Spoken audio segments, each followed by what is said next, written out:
بسم اللہ الرحمن الرحیم۔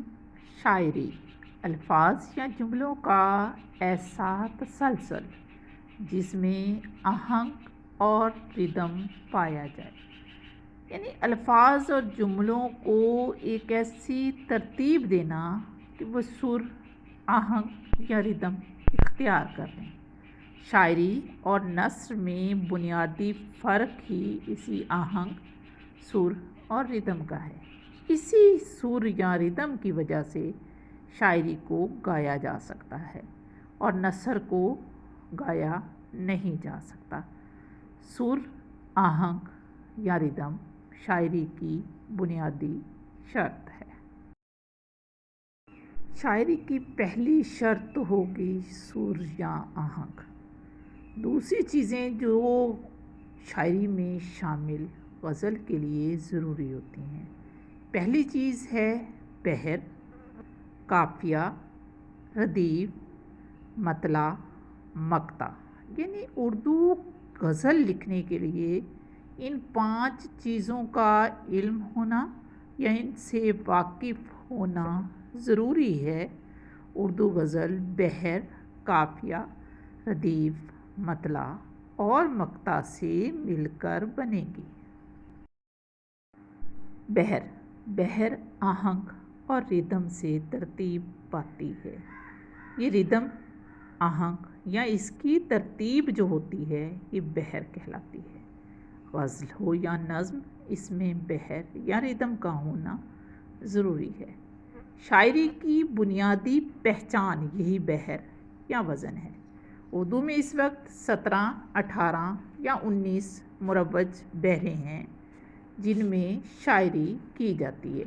ہر بحر مخصوص وزن رکھتی ہے اور غزل ہو یا نظم اسی بحر کو جس میں آپ شاعری لکھنا چاہتے ہیں سامنے رکھ کر شاعری کی جاتی ہے۔ اس بحر کو اگر اختیار نہ کیا جائے تو شاعری بے وزن ہو جاتی ہے اور شاعری نہیں بلکہ نثر بن جاتی ہے۔ قافیہ عربی لفظ قفوں سے مشتق ہے، یعنی قفوں سے نکلا ہے۔ قفوں کا مطلب ہوتا ہے پیچھے رہ جانے والا۔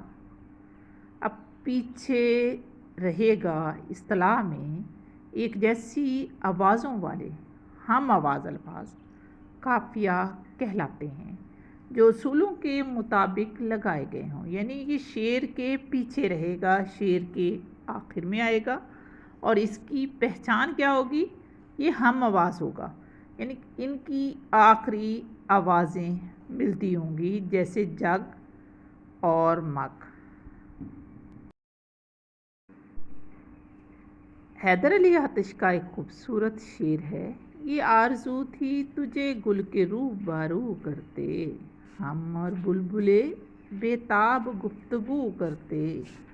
اب اس میں روبارو، چہرے کے سامنے چہرہ، روبارو اور گفتگو، یہ دونوں قافیے ہیں اور یہ شعر کے آخر میں آ رہے ہیں۔ قافیہ شعر کا لازمی جز ہے اور ہر صورت استعمال ہوگا۔ اس سے مراد یہ ہے کہ قافیے کے بغیر غزل یا نظم، غزل یا شاعری نہیں رہے گی۔ آزاد نظم جو ہوتی ہے اس میں قافیے کا استعمال نہیں کیا جاتا۔ لغت کے اعتبار سے کسی سوار کے پیچھے بیٹھنے والے کو ردیف کہتے ہیں، یعنی ردیف پیچھے بیٹھے گا قافیے کے۔ قافیہ سوار ہے، اس کے پیچھے والا ردیف کہلائے گا۔ ردیف سے مراد وہ تمام الفاظ ہیں جنہیں اشعار میں ہو بہو، یعنی ایک جیسے الفاظ دہرایا جائے گا۔ قافیہ اشعار کا اضافی جز ہے اور شعر کو خوبصورتی دینے کے لیے استعمال ہوتا ہے۔ اضافی جز سے مراد یہ ہے کہ اگر شعر میں قافیے کا استعمال نہ کیا جائے تو پھر بھی شعر شعر ہی رہے گا، اور قافیے کے ردیف کے لیے شرط ہے کہ وہ ہو بہو ہو، ایک جیسا ہو، تو وہ ردیف کہلائے گا۔ حیدر علی حاتش کی ہی غزل سے ردیف کو سمجھتے ہیں کہ آرزو تھی تجھے گل کے روبرو کرتے، ہم اور بلبلے بےتاب گفتگو کرتے، پیامبر نہ میسر ہوا تو خوب ہوا، زبان غیر سے کیا شرح آرزو کرتے۔ اب ان تمام مصروں کے آخر میں جو ہم آواز جو ایک جیسا لفظ استعمال ہوا ہے وہ ہے کرتے، اور کرتے ہی ردیف کہلائے گا۔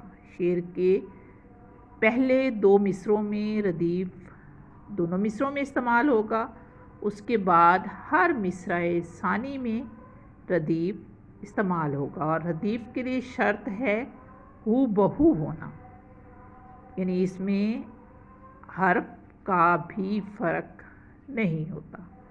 یہ آرزو تھی تجھے گل کے روبرو کرتے، ہم اور بلبلے بےتاب گفتگو کرتے۔